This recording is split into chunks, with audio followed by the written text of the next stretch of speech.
한 목소리로 받들어 읽습니다.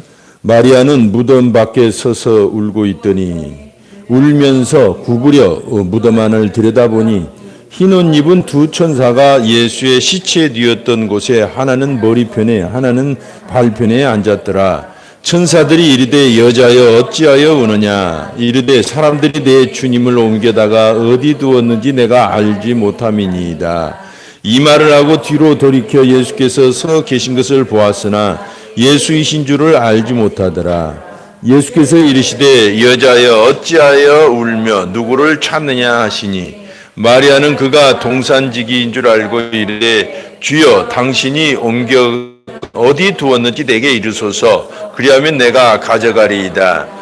예수께서 마리아야 하시거늘 마리아가 돌이켜 히브리 말로 라보니 하니 이는 선생님이라는 말이라. 예수께서 이르시되 나를 붙들지 말라 내가 아직 아버지께로 올라가지 아니하였노라. 너는 내 형제들에게 가서 이르되 내가 내 아버지 곧 너희 아버지 내 하나님 곧 너희 하나님께로 올라간다 하라 하시니 막달라 마리아가 가서 제자들에게 내가 주를 보았다 하고 또 주께서 자기에게 이렇게 말씀하셨다 이르니라. 아멘.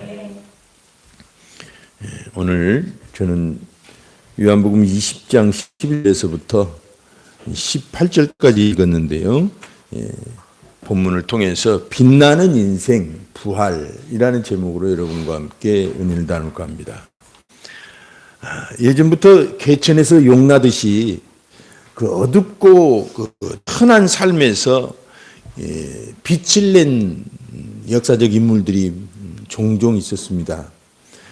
지금부터 한 5년 전에 TVN에서 방영했던 재밌는 드라마가 있었죠. 미스터 션샤인. 거기 보면 주인공 유진채는 원래 조선의 노비, 아주 천한 신분으로 태어났습니다. 그리고 그때 당시는 아주 혼란기였기 때문에 조선은 자기 백성을 돌보지 못하는 그런 상황이었어요. 그래서 이 부모가 정부에 의해서 맞아 죽게 되고 양반들은 이 개화의 탈을 쓰고 앞다투어서 매국하고 나라를 팔아먹는 일에 바빴어요. 그리고 이 유진채 자신도 죽음의 위험에 처하게 됩니다. 그래서 결국은 신미양요 때 미국의 배를 타고 도망을 가요. 미국으로 도미를 해서 미국 땅에서 장교가 됩니다.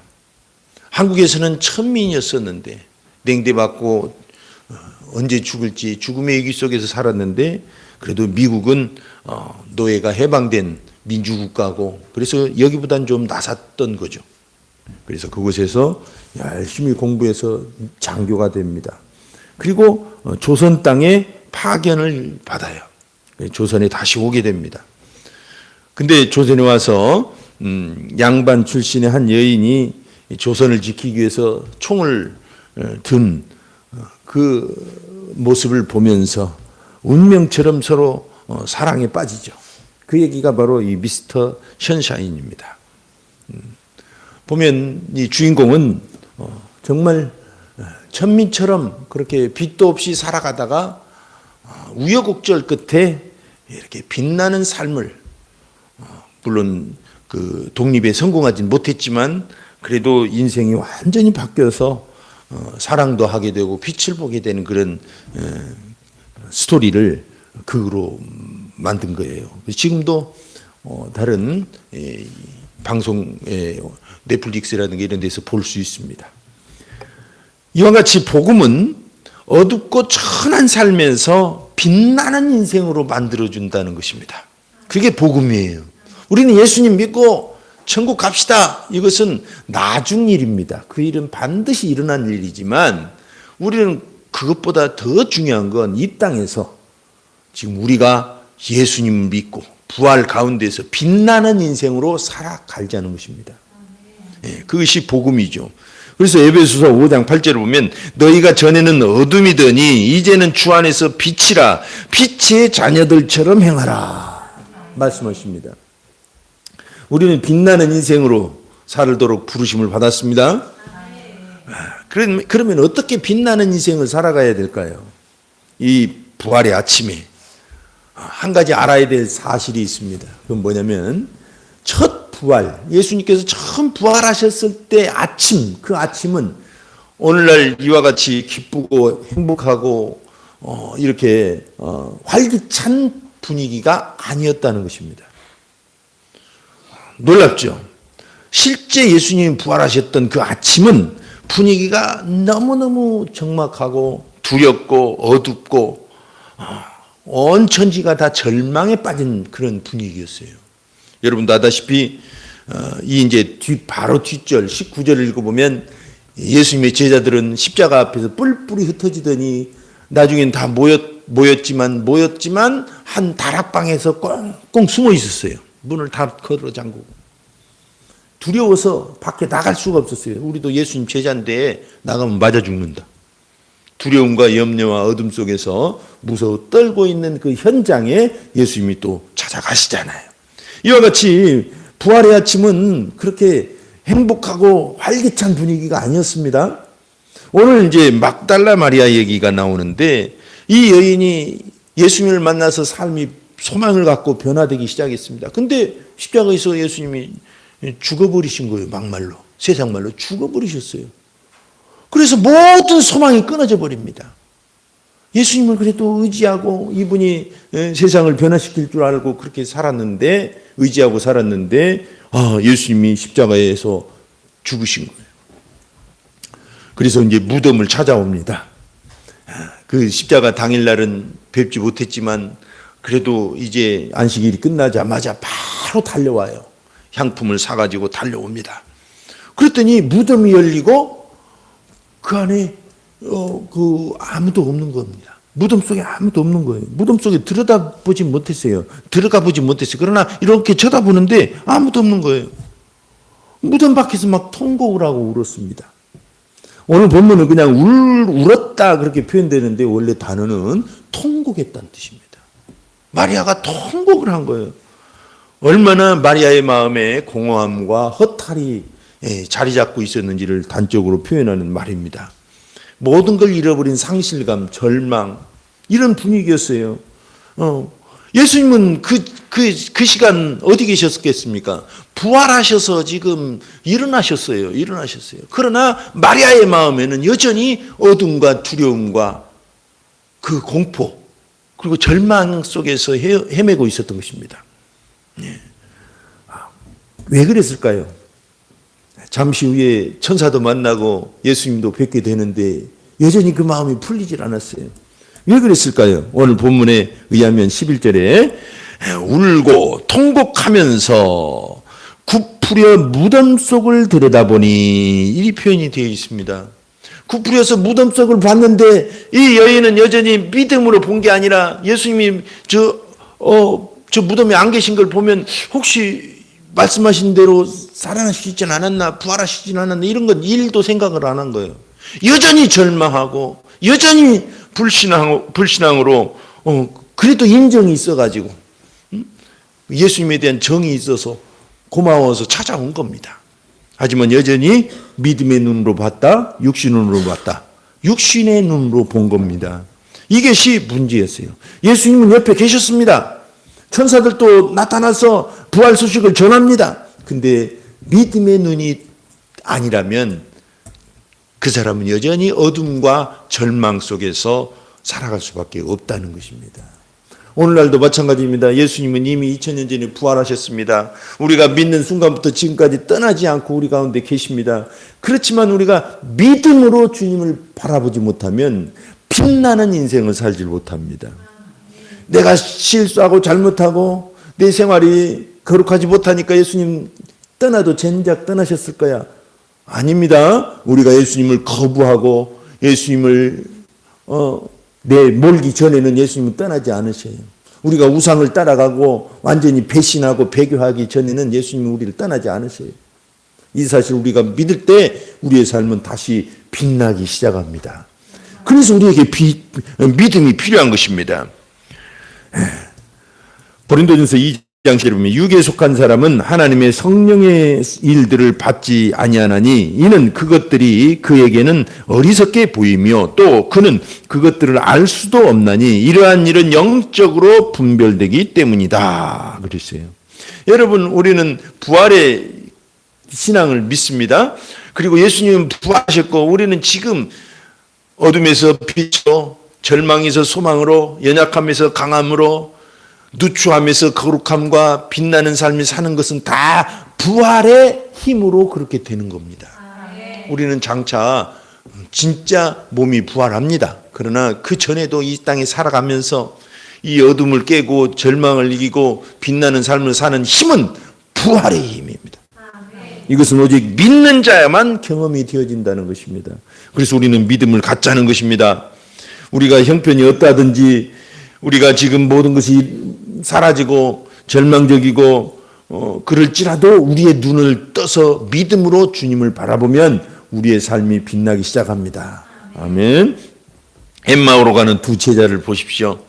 엠마오로 절망에 빠져서 내려가고 있었습니다. 예루살렘에서.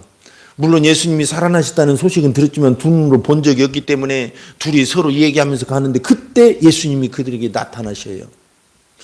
그러면 예수님의 뒤를 따랐던 제자들이라면 예수님을 알아봐야 되잖아요. 근데 못 알아본 거예요. 근데 마음은 감동이 있어서 멀리 가지 마시고 우리랑 오늘 저녁에 여기서 주무시자고, 식사도 같이 하시자고 하고 초청하고 함께 식사하는데 예수님께서 그들을 위해서 축복하고 그들의 눈을, 마음의 눈을, 영의 눈을 뜨게 하시니까 그때서 예수님이신 줄 깨달은 것입니다. 그때서 믿음이 들어간 거예요. 그렇습니다, 여러분. 우리는 정말 믿음의 눈을 뜨지 않으면 우리는 예수님을 참되게 경험할 수가 없습니다. 그런데 감사하게도 우리가 이 엠마오 도상의 이 두 제자를 보면은 일단은 예수님을 믿고 있었습니다.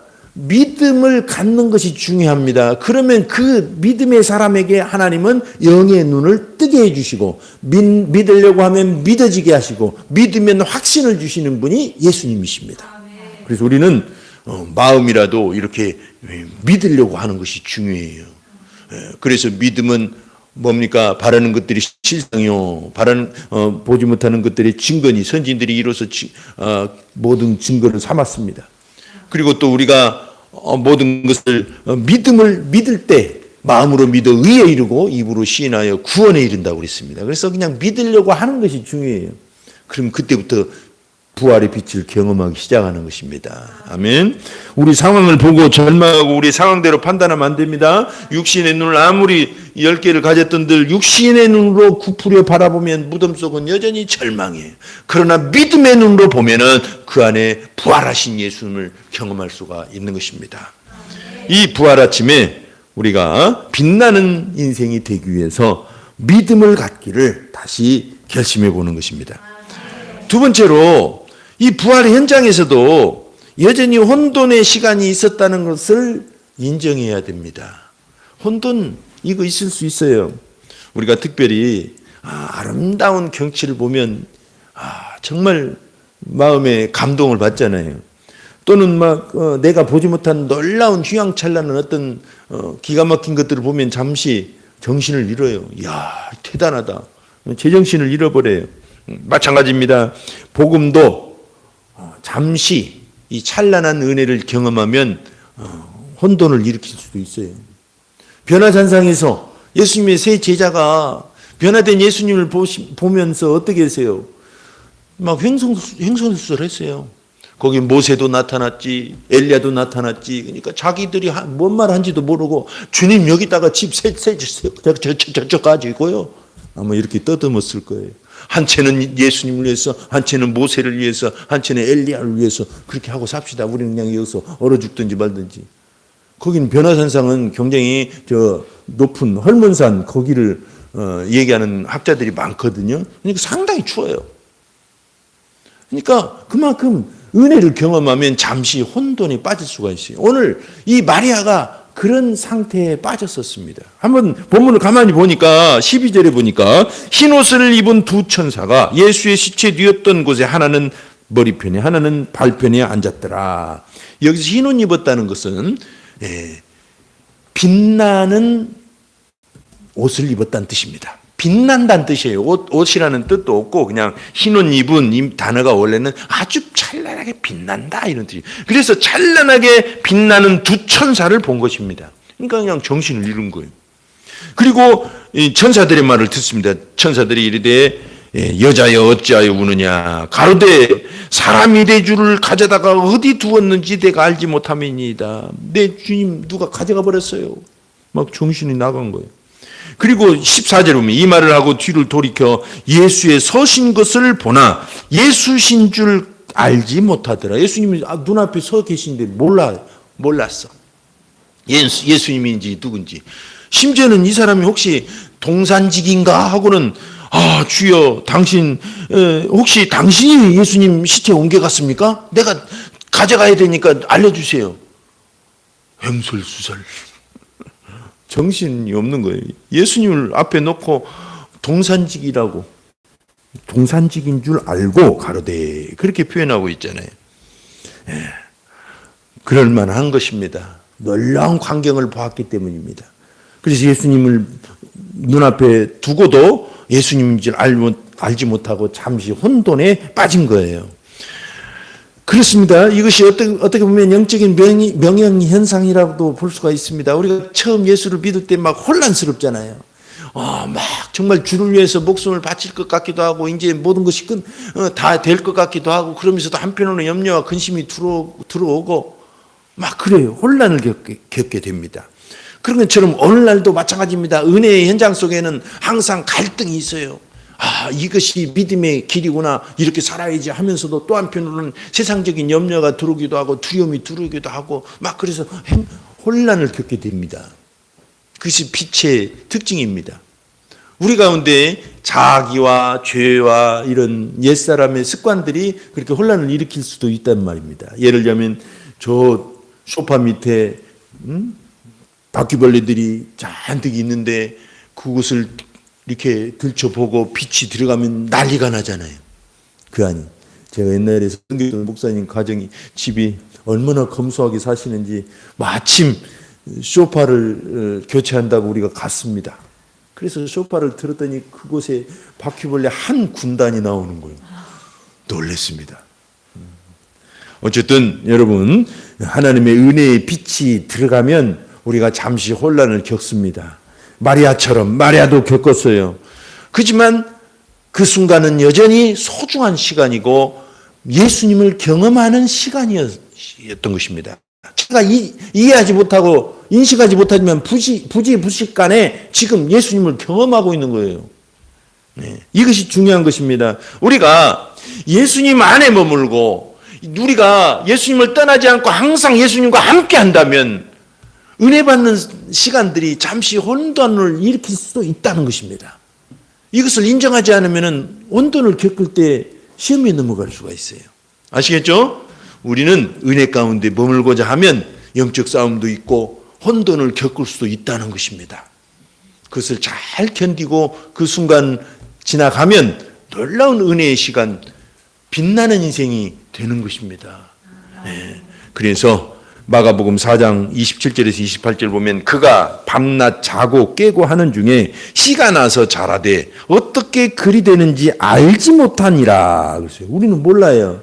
복음의 씨앗이 우리 가운데 심겨지는데 혼란스럽기는 하고 이것이 자라는지 어쩐지 잘 몰라요. 그러나 우리가 알지 못하는 사이에 우리가 예수님을 떠나지 않고 머물고 항상 예수님과 함께만 있다면 우리 안에서 자라는 것입니다.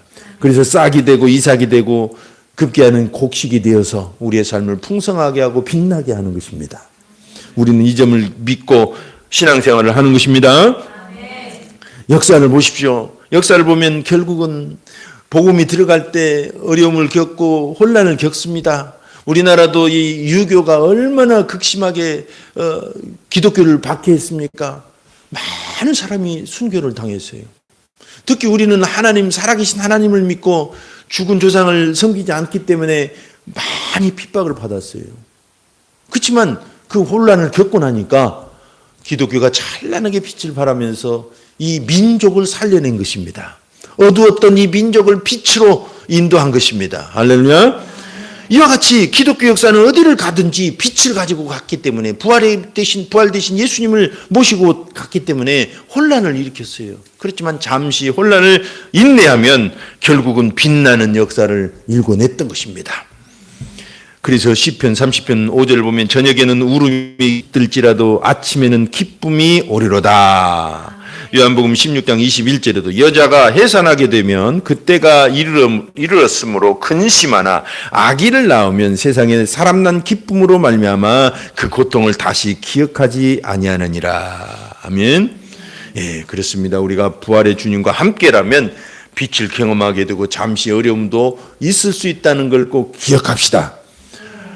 하지만 우리는 기어이 빛나는 인생이 될 겁니다. 근데 여기에 터닝 포인트가 필요합니다. 반드시 이런 경험을 개인적으로 해야 돼요. 그것이 무슨 경험일까요?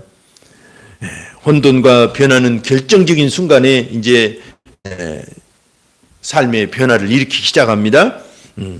그게 뭘까요? 오늘 마리아의 경험에서 찾아볼 수가 있습니다. 16절에 예수님이 하신 말씀 한번 다 같이 읽어볼까요? 예수께서 마리아야 하시거늘 마리아야, 이 부르심을 들어야 되는 것입니다. 그 직전까지만 해도 동산직인 줄 알았어요. 그런데 마리아야 이 말씀을 하시는 순간 라보니 하면서 그 앞에 무릎을 꿇습니다. 라보니라는 것은 랍비라는 말 아시죠? 선생님이요 이런 뜻입니다. 히브리 말로 랍비, 라보니 그렇게 하면서 주님이신 줄 깨닫고 그냥 감격에 휩싸여요. 그러니까 지금까지는 절망과 어둠과 두려움으로 예수님이 십자가에서 돌아가셨는데 일종의 마리아의 가슴 속에는 패배로 느껴졌던 모양이에요. 근데 이 순간 예수님이 자기를 부르시는 순간 이 모든 게 본물처럼 무너진 것입니다. 그리고 감격에 차서 마태복음 28장 8절을 보면 두렵긴 하지만 이 놀라운 장면을 봤기 때문에 무섭긴 하지만 큰 기쁨으로 무덤을 빨리 떠나 제자들에게 알게 하려고 다름질할세라고 표현되어 있어요. 놀랍죠? 큰 기쁨을 경험한 것입니다. 이 마리아야라는 이 한마디로 완전히 삶이 바뀐 거예요. 어떻게 보면 이게 터닝 포인트입니다. 우리 그리스도인들이 꼭 기억해야 될 겁니다. 뭐냐면 하나님이 살아계심을 믿습니까? 믿습니다. 근데 야고보에 의하면 귀신들도 믿고 떠느니라 그랬어요. 하나님이 사랑이심을 믿습니까? 아멘. 예수님을 보내셔서 온 세상을 구원하심을 믿습니까? 아멘. 근데 귀신들도 그걸 믿어요. 우리가 믿어야 될 건 거기서 한 단계 나아가는 믿음이에요. 어떤 믿음이냐면 나를 위한 하나님의 사랑을 믿어야 되는 것입니다. 이 복음은 온 세상을 위해서 주신 하나님의 기쁜 소식입니다. 이것은 안 믿는 사람도 믿을 때가 있다니까요. 중요한 건 나를 위해서 예수님이 십자가에 나를 위해 나를 대신해 나와 함께 죽으셨음을 믿는 것입니다. 하나님은 모든 사람을 사랑하십니다. 그러나 거기서 끝나는 게 아니라 나를 사랑하신다는 것을 믿어야 돼요. 그러니까 마리아야라고 부르시는 그 순간에 마리아의 가슴은 그냥 딱딱했던 그 두려움과 염려가 한순간에 무너져서 기쁨이 넘친 것입니다. 이걸 어떻게 보면 터닝 포인트라고 볼 수가 있어요. 여러분, 복음은 모든 사람에게 개인적으로 찾아가십니다. 그럴 때 우리가 한 사람 한 사람이 바로 나를 위하신 말씀이라고, 나를 부르시는 소리라고 믿음으로 받아들여야 돼요. 이것이 터닝 포인트고, 또 다른 말로 트리거, 방아쇠라고 볼 수가 있어요. 방아쇠. 방아쇠는 딱 당기는 순간 총알이 나가잖아요. 마찬가지입니다. 이 복음은 나를 위해서, 이 오늘 들으신 이 설교 말씀 나를 위해서 하신 말씀이야. 오늘 이 시간 우리를 만나러 오셨겠지만 나를 만나러 오셨어. 이 믿음이 삶을 변화시키고 인생을 빛나게 하기 시작하는 것입니다. 네, 그렇습니다. 그래서 로마서 10장 21절에 보니까 이스라엘에 대하여 이르시되 순종하지 아니하고 거슬러 말하는 백성에게 내가 종일 내 손을 벌렸노라 하였느니라. 이와 같이 하나님은 은혜의 비와 태양빛을 악인에게나 선인에게 비추시는 것처럼 하나님을 누구든지 만나려고 다 찾아오셔요. 선인이든 악인이든 오늘 아침에 성질을 냈든 안 냈든 다 찾아오셔요. 그런데 우리 받는 입장에서 믿음으로 나를 찾아오셨다 하고 받아들인 순간 삶이 변화된다는 것입니다. 그래서 오늘 세 번째 끝으로 드리는 말씀은 이 빛나는 인생을 살기 위해서는 이 부활하신 예수님이 바로 나를 찾아오셨다라고 믿는 것입니다. 미스터 션샤인의 유진체 얘기는 실제로는 황기환이라고 하는 독립지사의 실제 이야기라고 합니다. 이분은 그동안 연고자가 없어가지고 이 훈장도 못 주고 한국에 그 유해를 모셔오지도 못하고 계속 그렇게 버려진 상태로 살았어요. 그렇지만 1995년도에 드디어 한국 정부가 애국장을 훈장을 주고 또 서울시는 이 사람을 시민으로 그렇게 등록해서 혼자지만 그렇게 이제 정식으로 대한민국 사람에서 다시 빛을 내기 시작했습니다. 마찬가지입니다. 인간은 에덴 동산에서 찬란한 빛을 잃어버리고 줄곧 어둠 속에서 살아왔어요. 인류 역사는 이 부활하신 예수님을 믿기 시작한 때부터 어느 곳에든지 그 인생과 역사를 빛냈습니다. 오늘 아침도 우리는 부활하신 예수님을 믿음으로 만나면서 우리의 삶이 빛날 것을 기대합니다. 이 시간도 할 때 하나님, 나는 이 부활 소식이 바로 나를 위해서 들려주시는 말씀임을 믿습니다. 제 옆 사람 김